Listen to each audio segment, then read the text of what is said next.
नमस्कार जी। नमस्कार सर। क्या नाम है जी आपका? मेरा नाम दुर्गा साहू है सर। दुर्गा जी, आप कहाँ से हैं? सर मैं बालोद जिला छत्तीसगढ़ से हूँ। संत रामपाल जी महाराज से नाम दीक्षा आपने कब ली? सर संत रामपाल जी महाराज से नाम दीक्षा मैंने 28 दिसंबर 2019 को ली। संत रामपाल जी महाराज से नाम दीक्षा लेने से पहले आप क्या भक्ति साधनाएं करती थीं? सर संत रामपाल जी महाराज से दीक्षा लेने से पहले मेरा पूरा परिवार 2011 से लेकर 2019 टोटल 10 साल राधा स्वामी पंथ से जुड़े हुए थे। और सर मैं अपनी पर्सनली कोई भक्ति नहीं करती थी, लेकिन जैसे परंपरागत थी, नवरात्रि आई तो दुर्गा पूजा कर लिए, गणेश चतुर्थी थी आई तो गणेश जी को पूज लिए, और जैसे लक्ष्मी आई तो उन पे ऐसा मैं अपने से ऐसा कुछ नहीं करती थी सर। तो फिर आप संत रामपाल जी महाराज की शरण में कैसे आईं? सर संत रामपाल जी महाराज की शरण में मेरा एक स्कूल का दोस्त है, वो हम 7th क्लास से दोस्त हैं, राहुल।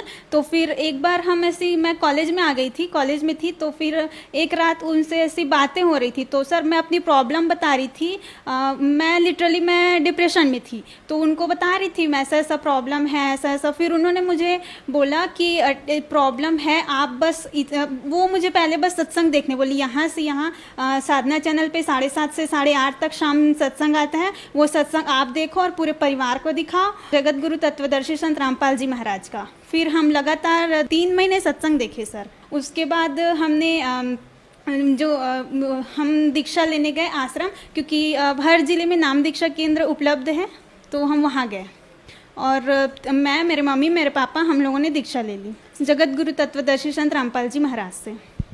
संत रामपाल जी महाराज से नाम दीक्षा लेने के बाद क्या लाभ मिले आपको? सर जगत गुरु तत्वदर्शी संत रामपाल जी महाराज से दीक्षा लेने के बाद हमें अनेकों लाभ हुए, लेकिन मैं अपना पर्सनली बता रही हूँ सर। जैसे कि कहा, मैं पूरी डिप्रेशन में थी सर। वो आप जो भी एज का कह सकते हैं या जो भी कह सकते हैं, मैं डिप्रेशन में थी। इतना ऐसा ज़्यादा था कि मेरे को सामने वाला देख के बता सकता था कितना दुखी हूँ।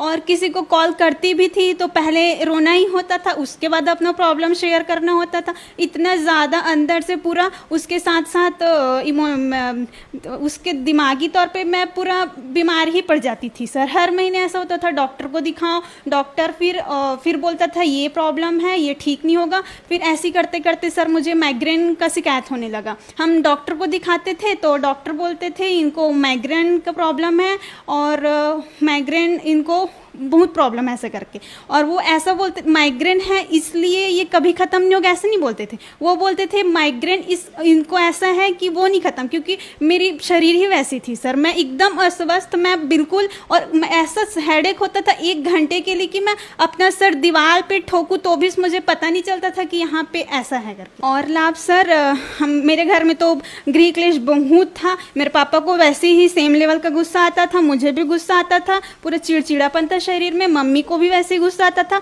इसलिए अब मम्मी पापा का झगड़ा हो जाता था, उसका सफ़र पूरे फैमिली को करना पड़ता था।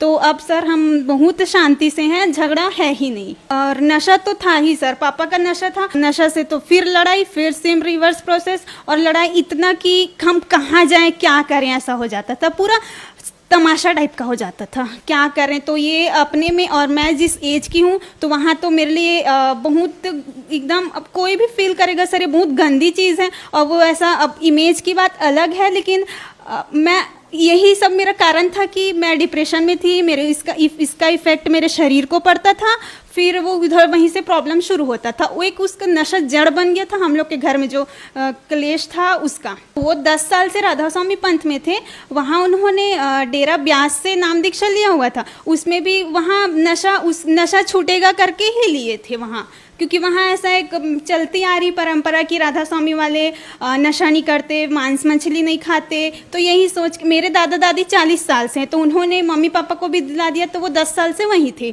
तो फिर वो छूटा ही नहीं, वो चलता ही रहता था।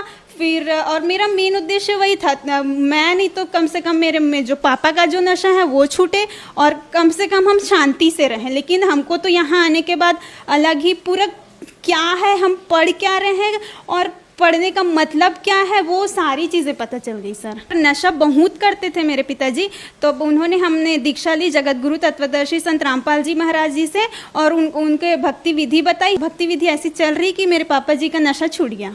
क्या काम करती हैं जी आप? सर मैं BA फाइनल ईयर की स्टूडेंट हूँ और मैं सिविल सर्विस की तैयारी कर रही हूँ। जैसे कि आपने बताया कि आप एक सिविल सर्विस की तैयारी कर रही हैं, एजुकेटेड पर्सन है। संत रामपाल जी महाराज के बारे में ये भी कहा जाता है कि संत रामपाल जी महाराज से उनके अनुयायी अंधश्रद्धा के तहत जुड़ते हैं, क्या ये बात सही है? सर अंधश्रद्धा भक्ति से जुड़ना, सर यहाँ आप खुद मैं जो आज मेरे को देख रहे हैं टीवी पे, मैं उन सबसे यही कहना चाहूँगी, आप कृपया 7:30 से 8:30 तक सत्संग देखना शुरू करें। आपको मालूम होगा कि जो जगत गुरु तत्वदर्शी संत रामपाल जी महाराज हैं, वो वेद कुरान सबको खोल के वहाँ एक एक उंगली रख कर ज्ञान बता रहे हैं। सर अगर आपको थोड़ा अपने पे डाउट है या फिर ऐसा कुछ लगता है ये भक्ति गलत है, तो आप मिला के देख सकते हैं सर, क्योंकि वो पूरा वेदों से प्रमाणित ज्ञान बता रहे हैं। गीता में कौन से अध्याय में क्या लिखा है, सब प्रमाणित ज्ञान बता रहे हैं सर। आप देखेंगे वहाँ एक एक उंगली रखकर प्रमाणित ज्ञान बता रहे हैं सर, तो यहाँ तो अंधश्रद्धा भक्ति का सवाल आता ही नहीं है। संत रामपाल जी महाराज से नाम दीक्षा कैसे ली जा सकती है? सर संत रामपाल जी महाराज से नाम दीक्षा, जैसे बहुत से टीवी चैनलों पे सत्संग आता है, नीचे पीली पट्टी पे नंबर लिखा होता है, तो आप वो नंबर नोट करके वहाँ से संपर्क करके अपने नज़दीकी नाम दीक्षा केंद्र का पता कर सकते हैं, फिर वहाँ आप जाके दीक्षा ले सकते हैं। धन्यवाद जी। संत रामपाल जी से केसों से जुड़ी खबरें प्राप्त करने के लिए आप मेरे YouTube channel spiritual fact news TV को सब्सक्राइब कीजिए। धन्यवाद।